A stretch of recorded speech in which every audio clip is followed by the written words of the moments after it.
சிறு விவசாயிகளும் பயனடையும் வகையில் அதிக மகசூல் ஈட்டும் தொழில்நுட்பங்களை குறைந்த விலையில் கிடைக்க செய்து இளம் விவசாய தொழில் முனைவோர்களை ஊக்குவித்து விவசாயத்தை ஒரு தொழிலாக செய்ய வைத்து இதர ரசாயன பொருட்களை விட அதிக உற்பத்தியை இயற்கை முறையில் நல்ல தரத்துடன் கொடுப்பதனால் தமிழக விவசாயிகளிடம் நல்ல வரவேற்பை பெற்றுள்ளது.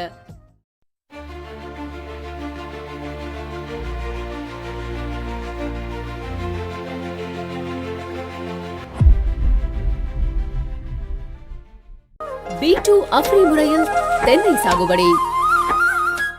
வேளாண் பயோடெக் மற்றும் மண்ணியல் விஞ்ஞானி முனைவர் ஜெயசங்கரால் நிறுவப்பட்டுள்ள JSS பயோசக்சஸ் பிரைவேட் லிமிடெட் கடந்த 10 ஆண்டுகளாக வேளாண் பயோடெக் இடுபொருட்களை உற்பத்தி மற்றும் விற்பனை செய்து தருகின்றனர்.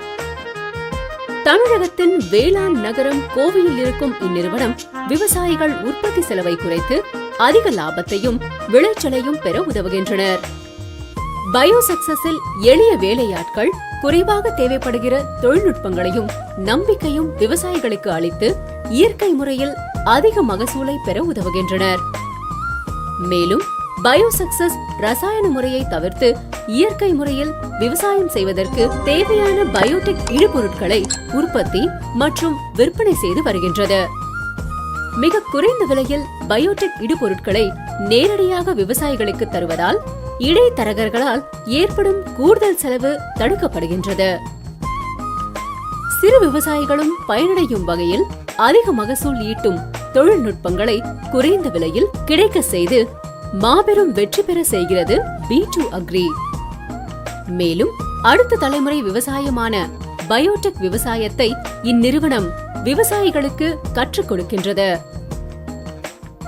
தரமான மண் பரிசோதனை ஆய்வகத்துடன் திறமையான ஆய்வாளர்களையும் கொண்டுள்ள பயோசக்சஸ் விவசாயிகளுக்கு ஆலோசனை வழங்குவதற்கு முன்னர் முதலில் மண்ணின் தேவையை அறிந்து கொள்கிறது.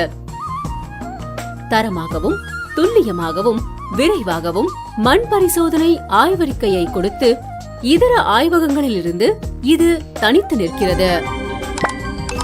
பயோசக்சஸ் பயோடெக் விவசாய முறையை சிறு விவசாயிகளுக்கு இலவசமாக சொல்லிக் கொடுப்பதுடன் இளம் விவசாய தொழில் முனைவோர்களை ஊக்குவித்து விவசாயத்தை ஒரு தொழிலாக செய்ய வைத்து விளைநிலம், சுற்றுச்சூழல், மண் மற்றும் மனித வளத்தின் ஆரோக்கியத்தை காக்கவும் உதவுகிறது. இந்தியாவிலேயே முதன்முறையாக வேளாண் இடுபொருட்களை இடைத்தரகர்கள் இன்றி கொடுக்கும் திட்டத்தை அறிமுகப்படுத்தியும் நடைமுறைப்படுத்தியும் விவசாயிகளுக்கு உதவுகிறது. இதனால் விவசாயிகளின் இடுபொருள் செலவும் வேலையாட்கள் செலவும் 30% வரை கணிசமாக குறைந்துள்ளது. பயோசக்சஸின் இடுபொருட்கள் இதர ரசாயன பொருட்களை விட அதிக உற்பத்தியை இயற்கை முறையில் நல்ல தரத்துடன் கொடுப்பதனால் தமிழக விவசாயிகளிடம் நல்ல வரவேற்பை பெற்றுள்ளது. பயோசக்சஸின் ஆலோசனையில் 50,000 ஏக்கர் அளவில் 25,000த்திற்கும் மேற்பட்ட விவசாயிகளும் 5,500 உறுப்பினர்களும் பயனடைந்துள்ளனர். மனிதனின் அடிப்படை தேவைகளில் உணவு முதன்மையானது. பல காலங்களாக உணவு மனித சமுதாயத்தின் முதுகெலும்பாக உள்ளது. உணவிற்காக போரும் போராட்டமும் நடந்த காலங்களும் உண்டு. மக்கள் தொகை அதிகரித்துக் கொண்டே போகும் இத்தருணத்தில் அதற்கு நிகராக நம் சுற்றுச்சூழலின் மாசு கெடாது உணவு உற்பத்தியையும் அதிகரிக்க வேண்டிய ஒரு கட்டாயம் உள்ளது. விளைநிலங்களும் அடுக்குமாடி குடியிருப்புகளாகவும் வணிக வளாகங்களாகவும் மாறி வருகின்றன. தற்பொழுது விளைநிலங்களின் பரப்பளவு குறைந்து கொண்டே வருகின்றது.